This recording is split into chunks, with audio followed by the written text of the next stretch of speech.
Alors, je m'appelle Traoré François, je suis le président de l'Union nationale des producteurs de coton du Burkina. Je suis moi-même agriculteur, ça fait 30 ans maintenant que je cultive du coton. Principale difficulté que pose la culture du coton au Burkina Faso? Alors, le coton, nous l'appelons la locomotive du développement au Burkina Faso. Parce que grâce au coton, nous avons des revenus qui nous permettent de moderniser notre agriculture.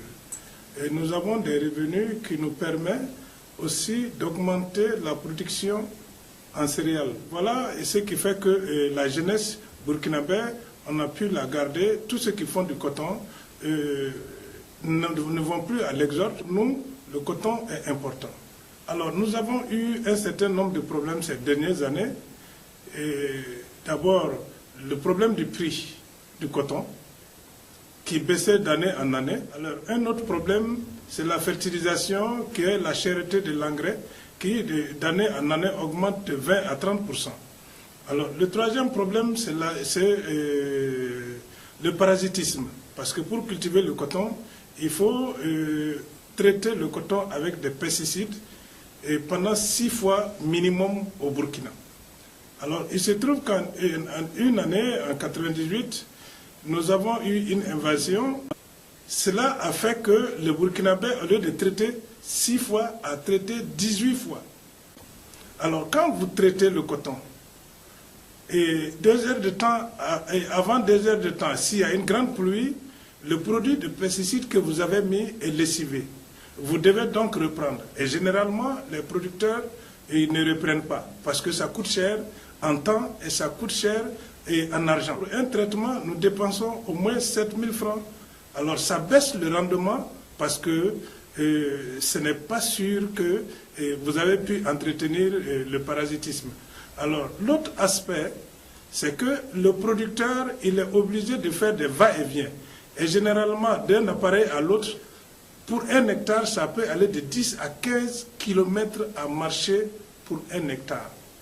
Alors, avec 20 kilos sur le dos, c'est donc du poison. Il pulvérise autant le coton que lui-même il est pulvérisé. Et ça fait que sa santé en risque. Et je connais un jeune producteur qui a 28 ans et qui a 15 hectares. Pour traiter les 15 hectares, après 1 mois de semis, il lui faut 2 mois et demi de traitement. Donc, 75 jours. Donc, dans les 75 jours, il doit se baigner dans les pesticides tous les jours. Alors, cela a fait que nous avons voulu savoir plus dans le coton génétiquement modifié. Alors, ce coton génétiquement modifié, il avait quel caractère en particulier? Alors, le coton génétiquement modifié, c'est un gène d'une firme qu'on appelle Monsanto. Bien sûr que nous avons commencé avec 2 firmes, Monsanto et Syngenta. Et c'est aujourd'hui avec Monsanto que nous continuons. C'est un gène qu'il faut mettre dans la semence coton. Et le gène est automatiquement dans le coton. Et donc ça lutte contre les ravageurs dont nous luttions contre avec les pesticides. Donc le cotonnier tout petit est déjà vacciné, si je peux le dire ainsi. Et en termes de coût, est-ce que l'achat de ces semences transgéniques est vraiment intéressante pour le producteur? Oui, puisque il lui suffit, puisque pour 6 traitements qui sont convenus et que la recherche dit de faire, ça nous évite 4 traitements. Et quand je vous dis 5 000 francs prix du traitement et environ 2 000 francs pour le travail fait, 7 000 fois 4 que nous évitons. Alors prendre ce prix et le mettre dans la semence, pour nous, c'est bénéfique. Ça, c'est une chose. La deuxième chose est que j'ai évité d'être dans les pesticides. Et que les jours que je devais utiliser pour faire les pesticides, je les utilise pour travailler. Donc ma santé est préservée. Pour nous, il y a un rendement entre 30 et 35%. Alors à cause de ce rendement et tous ces autres effets, nous achetons la graine sans problème. Et chez nous, ce qui est très, très important à savoir, la semence génétiquement modifiée au Burkina est une copropriété du Burkina et de Monsanto à cause du gène de Monsanto, à cause de la semence qui appartient au Burkina. Et la multiplication de la semence est faite par nous, les producteurs, puisque c'est une semence burkinabé. Exactement, quels sont les ravageurs contre lesquels vous devez particulièrement lutter au Burkina? Alors, je ne suis pas scientifique, je suis un agriculteur. Je peux tout simplement vous dire qu'il y a des chenilles et il y a les parasites, il y a la mouche blanche et il y a les picheros. Alors, le coton génétiquement modifié, c'est contre tout ce qui est chenille. Alors, les traitements que nous devons faire, c'est contre les picheros et contre la mouche blanche. Alors, aujourd'hui, pour cette conférence, quel message vous êtes venu faire passer aujourd'hui? Alors, le message, lui, il est resté pour les producteurs de coton du Burkina. Il est au Burkina parce que pour cette campagne en cours, je dis que nous sommes à un quart de surface qu'on devait faire. Et je vous avoue que les producteurs de coton du Burkina qui n'ont pas pu avoir la semence parce que le peu qui existait s'arrêtait là, ne sont pas contents de ne pas l'avoir. Et je vous assure ici que les producteurs de coton au Burkina, au niveau national, sont tous pour le coton génétiquement modifié. Alors, l'idée ici à l'Union européenne, c'est que la population africaine est entre 70 à 80% de la population qui vit dans le milieu rural. Donc, dans le milieu rural, nous n'avons aucun problème. C'est dans les villes que nous avons des ONG qui sont soutenues par vos ONG.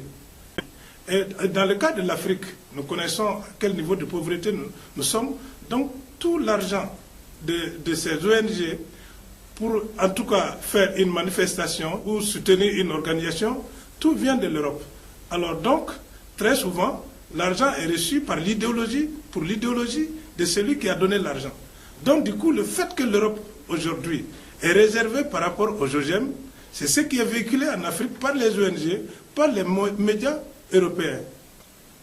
Donc, pour nous, c'est en quelque sorte une désinformation, parce que la science a démontré que c'est une chose qui est très importante, et nous avons également compris que c'est une chose qui est très importante. Nous avons souhaité rester et faire notre coton génétiquement modifié, nous nourrir avec ça que d'aller vers l'exode et venir en Europe.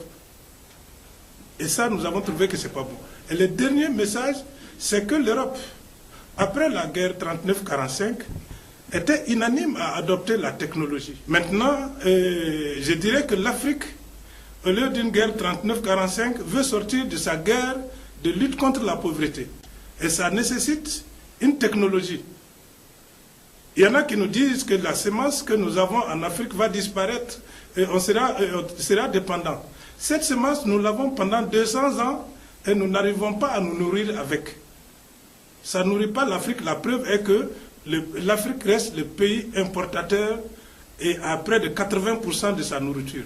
Dans aucun continent, dans aucun pays qui voudrait se développer, ça ne peut pas nous développer.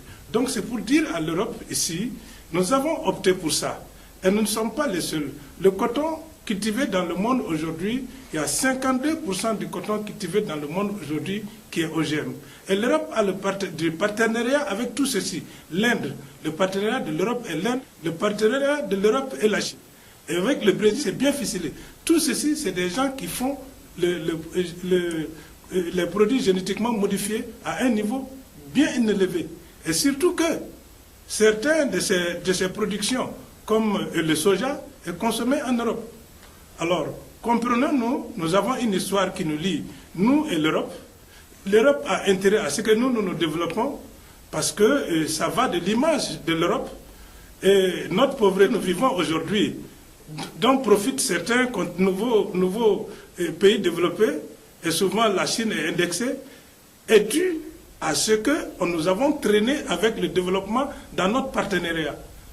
Alors, un pauvre qui reçoit un nouveau, qui lui propose quelque chose qui l'arrange, il va avec. Donc, essayons de réassainir notre partenariat entre nous et l'Europe. Et je sais que l'Europe est capable de le faire, et je sais que l'Europe est sensible à ça, et ça, c'est un mot des producteurs de coton burkinabés pour faire comprendre que nous avons choisi. Merci, monsieur.